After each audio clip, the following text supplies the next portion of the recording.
Let's create glass effect in Photoshop. First of all, right click on your layer and convert to smart object.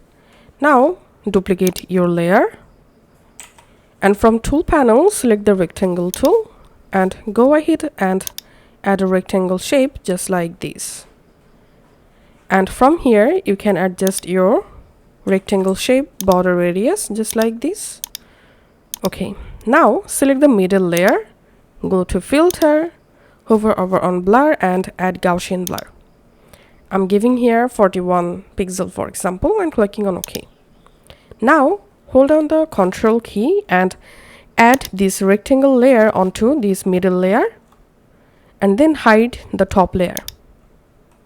And here we have our basic glass effect.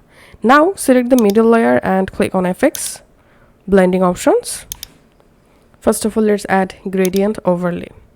Here make sure to select gradient and here you have to select color white color. Click on OK. Before that you can play with this opacity. Click on OK. And you can angle your gradient just like this. Once you're happy, you can also play with your gradient opacity from here. After that, go to stroke and here stroke, selecting here white color and here I'm just rotating a bit and blending mode, select here soft light. And then let's go to drop shadow. Here drop shadow color, I'm selecting black color.